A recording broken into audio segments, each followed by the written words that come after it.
Hi friends, ఈరోజు మన ఇంట్లో బక్రీద్ స్పెషల్ పాయసం అయితే చేసుకుంటున్నాం. ఇదైతే నాకు ఒక చిన్న ఎమోషన్. ఎందుకంటే చిన్నప్పటి ముస్లిం ఫ్రెండ్ ప్రతి రంజాన్కి బక్రీద్కి తప్పకుండా ఈ స్పెషల్ పాయసం అయితే చేసుకొని వచ్చేది. ఇప్పుడు ఆ చిన్నప్పటి జ్ఞాపకాలే గుర్తొస్తున్నాయి.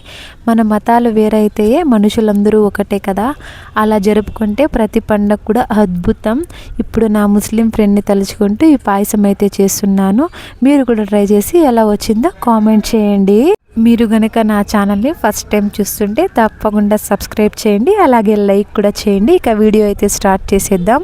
ఇక్కడ నేను సేమియా పాయసంకి 1 కప్పు సేమియా, 1.5 కప్పు షుగర్, కొద్దిగా ఇలాచీ పౌడర్, 10 నుంచి 15 జీడిపప్పు, కొద్దిగా ఎండి ద్రాక్ష, సేమియా పాయసంకి సరిపడా నెయ్యి కూడా తీసుకుంటున్నాను. ఇక్కడ చూపిస్తున్న గ్లాస్తో 2 గ్లాసెస్ ఆఫ్ మిల్క్ అయితే తీసుకుంటున్నాను. ఇంకా కొద్దిగా వాటర్ యాడ్ చేస్తాం కదా, పర్ఫెక్ట్గా సరిపోతుంది.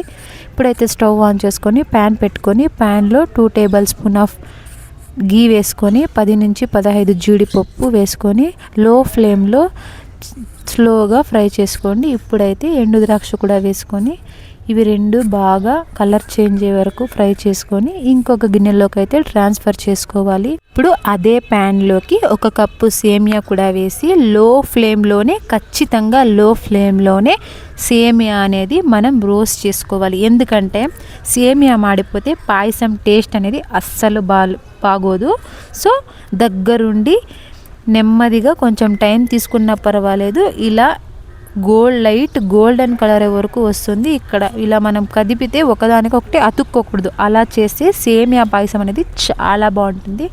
ఇప్పుడు స్టవ్ పైన ఇంకో పాల గిన్నె పెట్టుకోండి. ఎందుకంటే మనం కారం చేసిన గిన్నె పెట్టుకుంటే పాలు అనేది పగిలిపోతాయి. సో ఇలాంటి మనం కారం వండకుండా ఉండే గిన్నెలోకి 3 గ్లాసెస్ ఆఫ్ వాటర్ వేసుకోండి. సేమియా 1 కప్పు కదా, అందుకు 3 గ్లాసెస్ ఆఫ్ వాటర్ తీసుకొని వేయించుకున్న సేమియా కూడా వేసుకొని వాటర్ బాయిల్ అయిన తర్వాత వేయించుకున్న సేమియా వేసుకొని సేమియాని కూడా ఒక 50% బాయిల్ చేసుకోండి. చూసారు కదా, ఇలా నెమ్మదిగా కలుపుకుంటూ సేమియాని దగ్గరికి వచ్చే వరకు బాయిల్ చేసుకోండి. సేమియా ఎలా 50% బాయిల్ అయింది అని మనకి ఎలా తెలుస్తుందంటే, సేమియాని కొద్దిగా గరిటెలోకి ఎత్తుకొని మనం ఇలా వేలుతో గనక మెదిపితే అర్థం ఉడికినట్టు లేక ఉడకనట్టు ఉంటుంది, అప్పుడు మనకి బాయిల్ అయినట్టు. ఇప్పుడు మనం అప్పుడే 1 గ్లాస్లో పాలు తీసుకున్నాం కదా, 1 గ్లాస్ ఆఫ్ పాలు, అందులోకి కొద్దిగా 1/2 గ్లాసెస్ ఆఫ్ వాటర్ వేసుకోవాలి. వాటర్ వేసుకొని పాలు పొంగనివ్వకుండా బాయిల్ చేసుకోండి. ఎందుకంటే పాలు పొంగితే పాల్లో ఉండే మీగడంతా బయటకు వచ్చేస్తుంది, కాబట్టి అంత క్రీమీగా ఉండదు పాయసం. సో ఇలా మనం సేమియా ఉడికింది అని తెలియడానికి కొద్దిగా చేయిలోకి తీసుకొని ఇలా మెదిపితే సేమియా పూర్తిగా బాయిల్ అయిపోతుందని మనకు తెలిసిపోతుంది. ఇప్పుడు మీరు కనుక షుగర్ ఎక్కువ తినేట్లుగా ఉంటే సేమియా ఎంత తీసుకుంటారో దానికి డబల్ షుగర్ యాడ్ చేసుకోండి. మేమైతే మీడియంగా తింటాం కాబట్టి నేను 1.5 కప్పు షుగర్ అయితే తీసుకుంటున్నాను. షుగర్ వేసుకొని లో ఫ్లేమ్లో షుగర్ కరిగే వరకు బాగా కలుపుతూ బాయిల్ చేసుకోండి.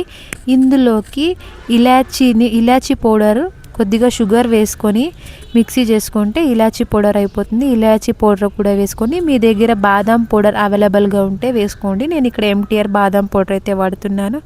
ఇవి వేసుకొని కాచి చల్లార్చిన ఇంకొంచెం పాలు వేసుకోండి. ఇలా వేయడం వల్ల గంటల తర్వాత కూడా సేమియా అనేది చిక్కబడకుండా చాలా టేస్టీగా ఉంటుంది. ఇంకొంచెం నెయ్యి అయితే నేను కొంచెం ఎక్కువ యాడ్ చేసుకుంటున్నాను.